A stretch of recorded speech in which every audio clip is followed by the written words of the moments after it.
ನಾನು ಸಂಜು ಕುಲಕರ್ಣಿ, ತಂದೆ ಪ್ರಹ್ಲಾದ್ ಕುಲಕರ್ಣಿ.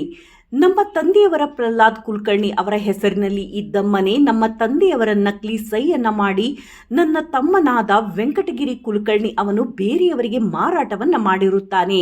ಈ ವಿಷಯದ ಕುರಿತು ವಿದ್ಯಾಗಿರಿ ಪೊಲೀಸ್ ಠಾಣೆಯಲ್ಲಿ FIR ದಾಖಲಿಸಿದ್ದೇವೆ. ವಿದ್ಯಾಗಿರಿ ಪೊಲೀಸ್ ಠಾಣೆಯಲ್ಲಿ ದಿನಾಂಕ 25/6/2023ರಂದು ಅಧಿಕಾರಿಗಳು FIR ಮಾಡಿರುತ್ತಾರೆ. ಹೆಸರಿಗೆ ಮಾತ್ರ FIR ದಾಖಲಿಸಿ ವಿದ್ಯಾಗಿರಿ ಪೊಲೀಸ್ ಅಧಿಕಾರಿಗಳು ನನ್ನ ತಮ್ಮನ ವೆಂಕಟಗಿರಿ ಮೇಲೆ ಇಲ್ಲಿಯವರೆಗೆ ಯಾವುದೇ ರೀತಿಯ ಕ್ರಮವನ್ನು ಕೈಗೊಂಡಿರುವುದಿಲ್ಲ. EC ಮತ್ತು DC ಹಾಗೂ ಪೊಲೀಸ್ ಕಮಿಷನರ್ ಆದೇಶಕ್ಕೆ ಬೆಲೆ ಕೊಡದ ವಿದ್ಯಾಗಿರಿ ಪೊಲೀಸ್ ಠಾಣೆ ಅಧಿಕಾರಿಗಳು ನಮಗೆ ವಿದ್ಯಾಗಿರಿ ಪೊಲೀಸ್ ಠಾಣೆಯಲ್ಲಿ ನಮಗೆ ನ್ಯಾಯ ಸಿಗುತ್ತಿಲ್ಲ, ಆದ ಕಾರಣ ನಾವು ಪತ್ರಕರ್ತರಿಂದ ನಮಗೆ ನ್ಯಾಯ ಸಿಗಬಹುದು ಎಂದು ನಾವು ನಿಮ್ಮ ಹತ್ತಿರ ಬಂದಿದ್ದೇವೆ ಸರ್, ನಿಮ್ಮಿಂದ ನಮಗೆ ನ್ಯಾಯ ಸಿಗಬಹುದು ಎಂದು ನಂಬಿದ್ದೇವೆ.